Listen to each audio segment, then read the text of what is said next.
What is up, Packers fans, and welcome back to another episode of the Daily Draft, brought to you by Badger State Brewing. I want to kick off the show.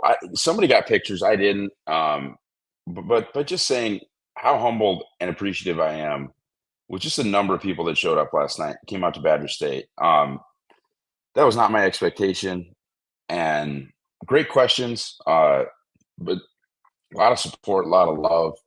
And I just want to say how much Andy and I really appreciated how many folks came out. Also, full disclosure, a little mix up for me on Eastern time, Central time. It's 11 a.m. right now in Green Bay, and the draft has started. That's my fault. A little slow going after the party last night. I'm trying to get checked out of the hotel, head over to my buddy's place, and watch day three. And so, yeah, we're doing this right now, basically as it's going. Carolina's on the clock. They just started the draft.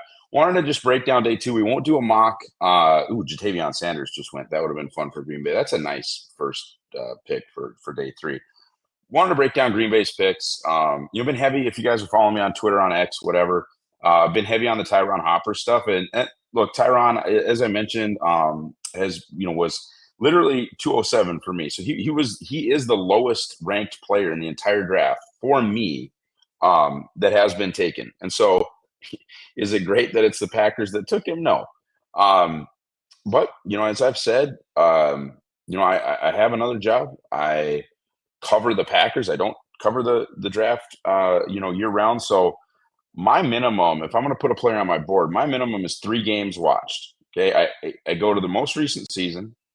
I find his worst game from PFF, find his worst game, find his best game, and then just pick a third game. So I can kind of see what he struggles with, kind of see what he is when he's at his best, and then try to kind of confirm some of my notes. And after the third games, then, as I develop like a top 150, my top guys get watched more. And you can kind of honestly see it by how unimpressed PFF's grading system was with Hopper's work in 2023. I felt similarly in that I did not get back to another game on Hopper. I did not get to 2022 at all on Hopper. I just was like, all right, this is a non-special special teams linebacker. I don't value linebackers a ton. And if I think you're going to be just another guy at linebacker, you're getting around 5, 6, or 7 for me. With the Hopper stuff, though, out of the way, because I think it's important to kind of throw it out. And whatever, he could end up being fine, right? Linebacker's tough. It is. There's, 5th, 6th, 7th round undrafted guys that hit at linebacker all the time. So I'm not saying I'm right. I wish I would have gone back to the tape, especially after they 30 visited him and watched some 2022 or talked to some people about why he struggled so much in 2023, but no longer speaking about Hopper. Not the pants in the air stuff, right? But I just sent out a tweet before I started recording. And I think it's important to remember, important to understand. So, the Packers have done some crazy awesome stuff, in my opinion, in the past, right? I think I had Christian Watson 20th on the overall Packers big board, and they took him at 34. Had Luke Musgrave 18th overall, not even on the Packers big board, 18th overall, and they took him in the 40s. Had Carl Brooks 66th overall, and they took him in round 6. So they've done some stuff that has just made me go insane, including, by the way, like taking Josh Jackson, which I was not right about. So this is not just, hey, Ross is right thing. Other than the Hopper pick, I mean, they're right there. Packers big board, Jordan Morgan, number 26. They took him at 25. Packers big board, Edgerrin Cooper, 41. They took him at 45. Packers big board, Javon Bullard, 70. They took him at 58. MarShawn Lloyd, Packers big board, 84. They took him at 88. So they're right there with how I feel about stuff. They're not getting like crazy, crazy value where I'm super, super excited about everything. But they're like Brian was just, this is a very like hitting doubles into the gap draft for Goody, I think. I think the way Cooper plays, there's a potential home run swing there. I don't know that Jordan Morgan's ever going to be like a home run. Bullard can be. If the league is moving to these smaller, faster players, and they definitely are on offense, I think Bullard can be whatever you want him to be. And then MarShawn Lloyd, man. So I said this. So he's my running back 3. And I said this during the live at Badger State. I said, Jonathan Brooks, because people ask me, who has a chance to be the guy? So, well, Jonathan Brooks, I think, I think this running back draft class has a lot of complementary pieces, ones that I like Will Shipley, I think can be a nice complementary piece. If you need a power back, I think Audric Estime can be I'm not a huge Estime guy, but I think Audric Estime can be a nice complementary piece. If you need a power back, someone who's, a little bigger. Garendo's fast, right? I think Benson can be a nice changeup guy. The player I thought besides Brooks that has a chance to be the guy is MarShawn Lloyd.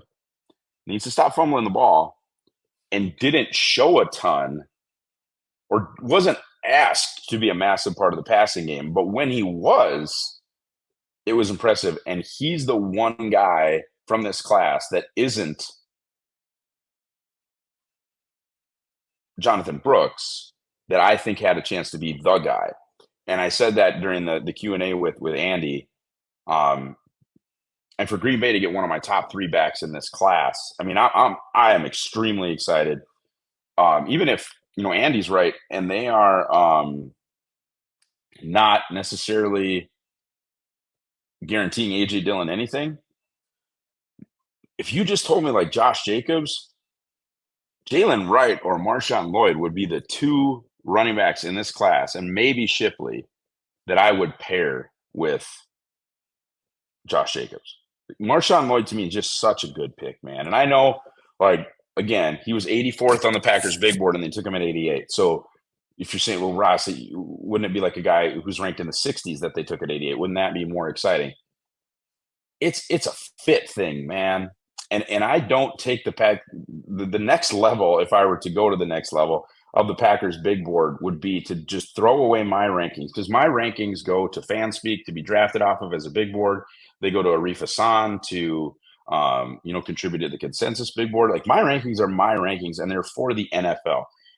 No question, the way the Packers do business has affected the way I think about stuff and affected the way that I evaluate prospects. There's no question about it. But like Tank Dell last year is a perfect example. I'm cool with Tank Dell. The Packers were not. I was really cool with Xavier Worthy. There's just no chance he was going to be a Green Bay Packer. None. He is.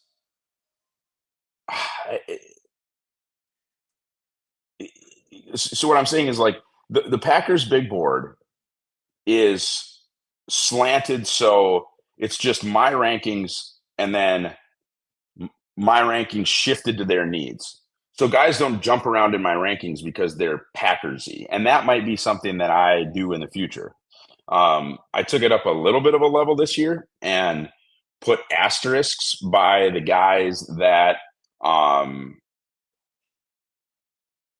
were probably red flag fits, like Amarius Mims, like a Xavier Worthy, guys that they just weren't going to take, right? And so it's not actually like the most likely Packers, which is maybe what it should be.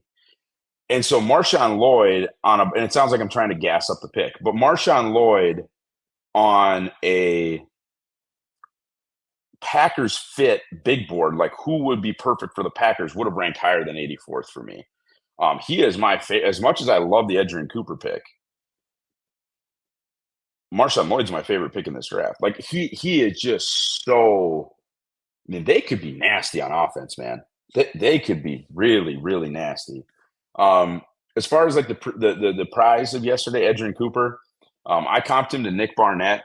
Goody really talked about, and I think some of this comes maybe even from like the Dan Quinn system last year, where they're just using like a bunch of safeties at linebacker. And Hopper and Edge Cooper are bigger than that, but they're just as fast. Neither of them are huge, right? Neither of them are 240. Neither of them are 245. Neither of them are going to thump. But, like, they're big enough. And I think you'd say Isaiah McDuffie is big enough. And Quay is huge, but he doesn't play huge. And he keeps talking about interchangeability with the middle of the pass defense. So we talk about interchangeability with nickel, strong, and free constantly. And he basically said yesterday that the linebackers are going to be interchangeable. And I think Hopper and Quay and McDuff and Edge Cooper make a lot of sense in that way.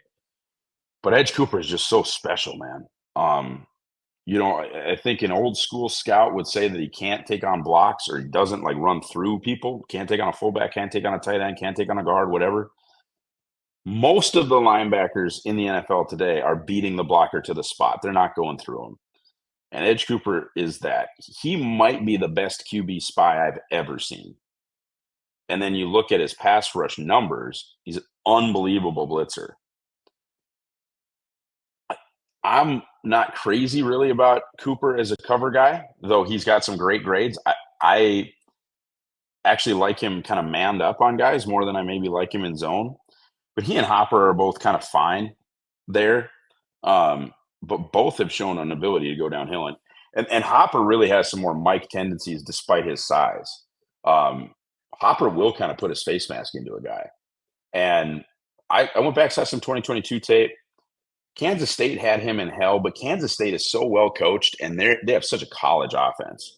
You can go back to the clip I posted on X, and there's like full house backfield stuff, QB run stuff with Adrian Martinez, just shit that is not going to be in the NFL. You would have hoped that he would have defended it better, or that Mizzou would have defended it better, but you're just not going to see that stuff in the league, at least not very often. And I did think his 2022 tape was better. I think I'm not going to act crazy. And I'm not going to like defend Goody and say, oh, no, he's a top 100 guy now that I've watched 2022. But he probably would have moved up into the 150-ish, from 207 to like 150, 160, 170. Now, that's still a late five, right? So it's still, for me, a reach. But going back and looking at the 2022, I mean, he would not be a seventh-round guy for me. He's a real, I think, defensive football player. Certainly holes in his game, right? But you're going to have guys with holes in their game picking at 91. Are there other guys I would have taken? Sure. But ultimately, I'm cool with it. The MarShawn Lloyd pick, I just love. And Bullard's super interesting. Bullard, to me, honestly, more than anything, it's just a lower wattage swing trying to recreate the Darnell Savage thing. And I think Joe Barry really screwed that up, ultimately. I think Savage had some good years under Pettin. Not that Pettin was some super genius, but Bullard, as we mentioned, is basically the same size as Darnell, meaning that he is basically like he and Darnell are the two smallest safeties they have ever looked at. And maybe they looked at both as actually nickels, even though Joe Barry didn't use him that way. And he has just as much, if not more, because Darnell was actually more of a slot corner. Darnell was sort of like Tyke Smith, actually, at Maryland. Darnell played a ton of slot corner and was sort of projected to be able to handle things at safety. I think I wrote this in the interchangeable defensive back thing that I wrote. Javon Bullard's interchangeability, versatility is not theoretical. It's there. It happened. Okay, he basically won a national championship with Georgia as a starting nickel and then was an all SEC level free safety in 2023.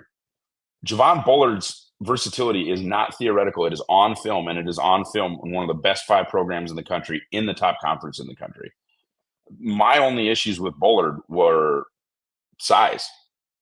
Was he going to be big enough?